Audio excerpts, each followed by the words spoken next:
Hello guys! Welcome back to my YouTube channel. For today's video, nandito po tayo ngayon sa Tsim Sha Tsui. Ayan na guys, napakaganda itong lugar. Kaso lang ngayon hindi tayo makakit sa tulay dahil ay sa bridge. Dahil guys ay maulan. So ito sa likod ko guys, makita nyo yung ganda ng lugar. Samahan niyo akong ikutin natin ang lugar dito sa Tsim Sha Tsui, Hong Kong. Ganda ng lugar. Ayan, so ngayon guys, iikot tayo. Sa bridge guys, maganda sana dahil makita natin yung kapaligiran. Ang problema lang ay maulan. Tingnan mo, nagpapayong yung mga tao. Ayan. Dahil ngang maulan. So, tayo mag-ikot lang dito sa baba ng tulay. Ayan,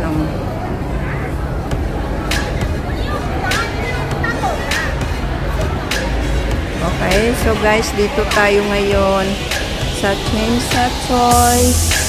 Mag-inikot-ikot dahil ngayon ay maulan. Ito kasi naka-relax. Yung lugar na ito relaxing talaga dahil napakaganda yung kapaligiran.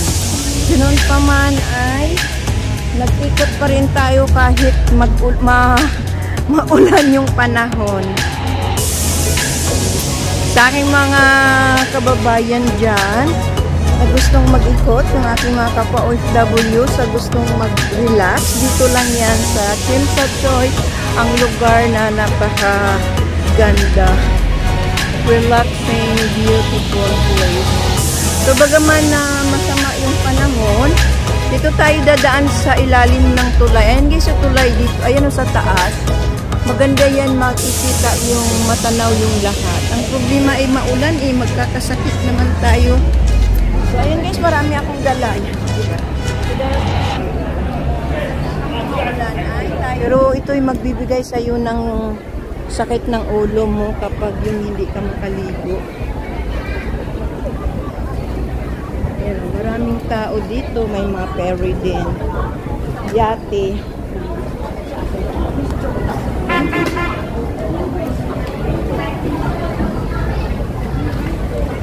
Next time kami rin dito mag-tour. Ayan. With yate. Kasi wala akong friend, wala akong kasama eh. Mas maganda kasi ma-enjoy kapag may mga kasama ka.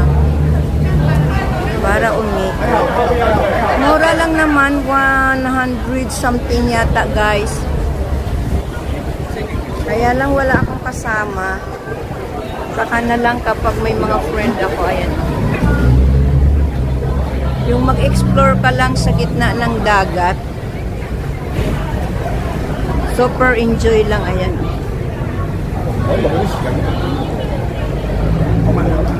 So, punta tayo doon guys sa kabila. Ayan, mayroong parating.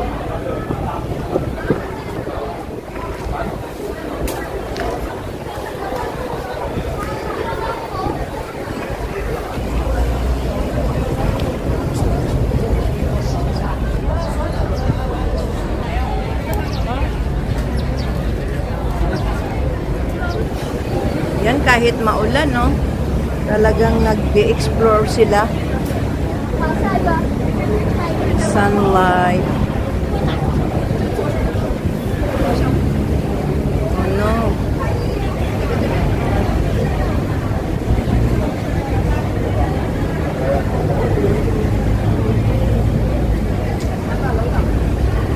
Okay guys, dito naman tayo sa kabila.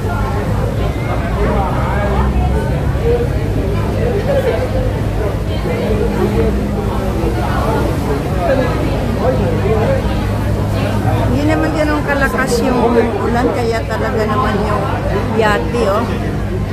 Pero of course, delikado pa rin guys kung ganito yung panahon.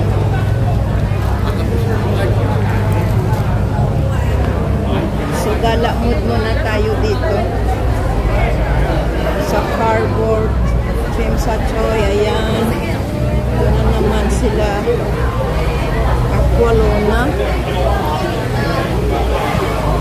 Ang cute nito ah. Parang kay Noah na sasakyan na boat.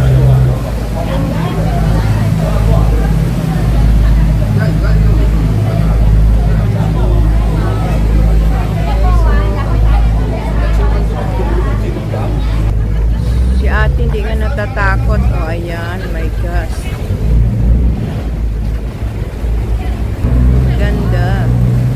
ka dyan palang mag, ano, sa pag kinakasal ka.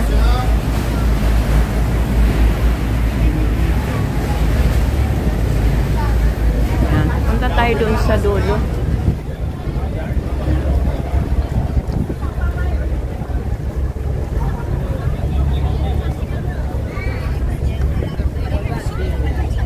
Yan guys, sa tulay o sa taas. Ang problema lang kasi ay maulan. Akyat tayo maya-maya doon ulit. Kasi wala nang ulan.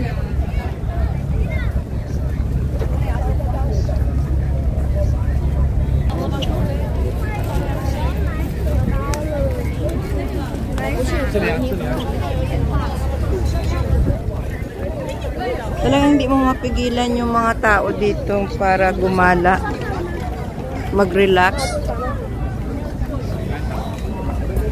Pwede tayo mag-feed lang pala. Sabihin ko sa mga friend ko, kaso lang guys, ito yung pwede ka sumakay ng ano, ferry. $100 lang and 45 minutes. Kaya lang yung iba kong mga kasabahan, lalo na may mga college, ay talang gipit po sila. So minsan nakalimutan na po nila mag-enjoy sa kanilang buhay dahil nga may mga college. Actually yung nanay dito na may mga estudyante ay talagang minsan sardines na lang yung ulam para lang sa mga anak na makapagtapos ng pag-aaral. Ganon ang sacrifice ng mga parents. Pero depende naman, yung iba naman dito nakalimutan ng may anak pala sila. Kung baga wala na silang paki. Na may mayroon pala silang pamilyang naiwan. Lalo na kung mga kababayan natin dito sa Hong Kong nalulong sa pag-ibig at nakalimutan na nila mayroon pala silang iniwan ng mga anak at asawa. So, depende naman po, guys, hindi naman lahat. Ayan. O, diba? Kailangan naman natin mag-relax. Pero, of course, kung mayroon kang pamilya, mayroon kang anak na nag-aaral, nakalimutan mo nang mag-relax. Niisip mo na paano mo mapag-aral ang iyong mga anak. Pero karamihan dito guys, nakalimutan talaga nila yung pamilya nila na mayroon pala silang naiwan sa Pilipinas. Oh guys, dito tayo ngayon. Ako talaga mag-isa dito mag-ikot. Kahit maulan guys. So dito napakaraming tao. Maulan siya. Maraming tao dito. Pero of course, mas masaya, nag-enjoy sila. Pero kung hindi naman ganun kalakas, ay nakapag-enjoy tayo. Tulad ko guys, ako lang.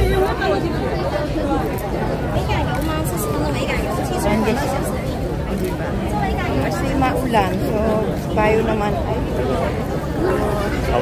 pati nga si baby. So guys, ano, samahan niyo ako. Kita ko ang ganda ng lugar.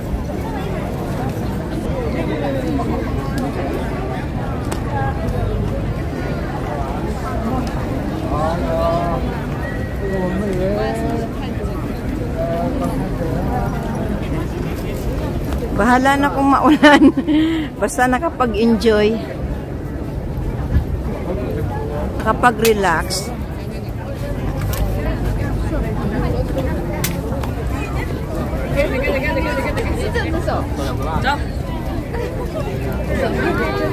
Tingnan mo, ganun kadami yung tao dito kahit maulan.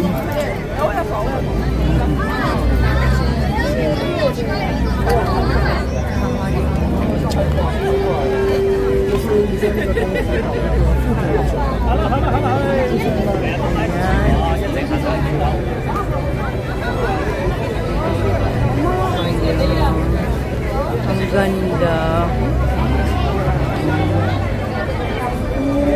So dahil maraming tao,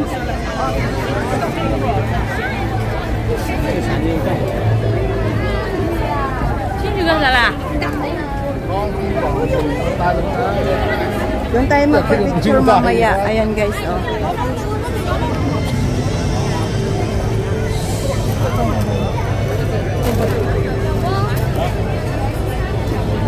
Ayan, okay. So tingnan mo, oh, super daming tao. Saturday. How much more tomorrow talaga guys. Pag Sunday, ganong sobrang dami. Guys, ayun. So, ganun ka. Daming mga tao. So, maganda ngayon kasi nag-i-invite sila.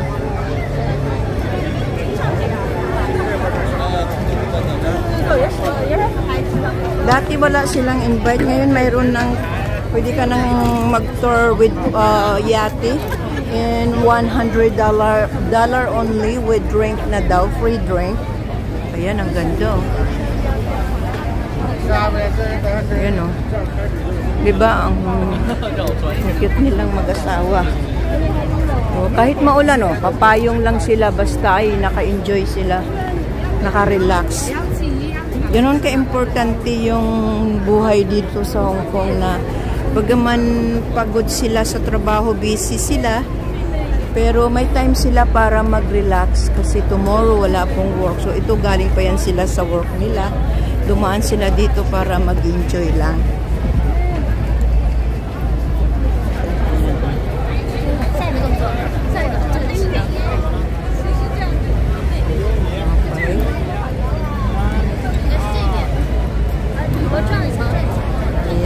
So thank you for watching guys. Don't forget to like and subscribe my YouTube channel. Dito lang yan sa Tsim Sha Tsui guys, Hong Kong.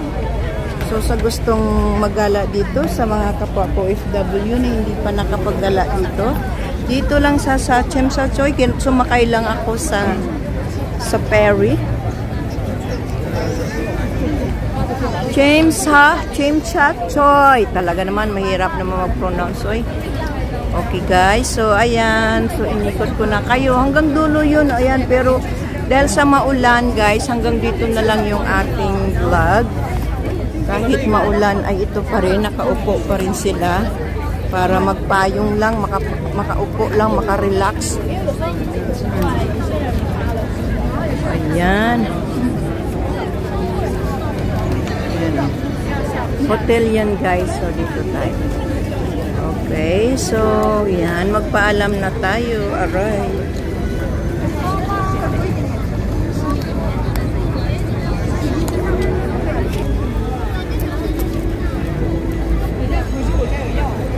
Hi guys, thank you for watching and don't forget to like and subscribe my YouTube channel.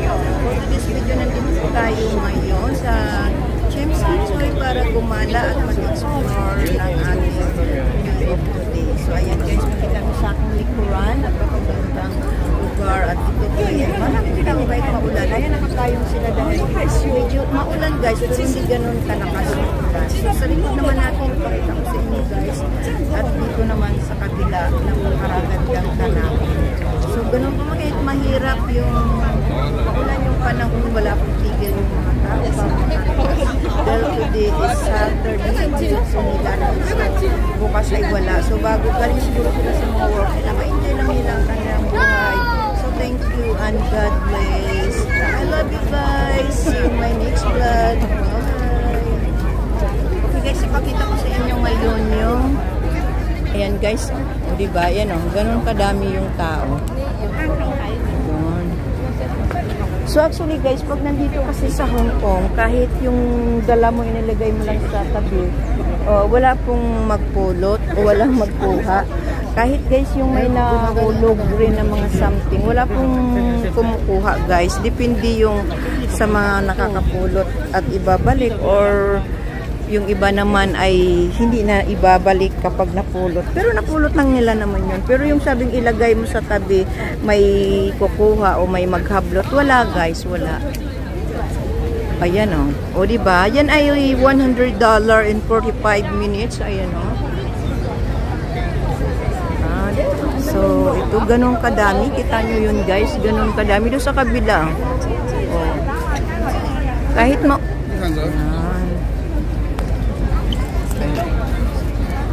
Okay. So, nakaupo sila, oh. Okay, guys. Bye-bye.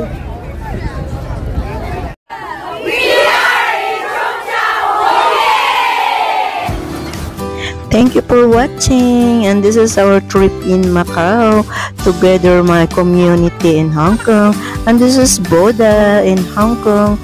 Super gandang views and Whampoa, Hong Kong. Barkong dumaong sa lupa. Ito naman ang Cheung Chau Island. Dito lang yan sa Hong Kong, and dito naman ang amin first trip in China, Shenzhen, China mainland. Thank you for watching. Bye.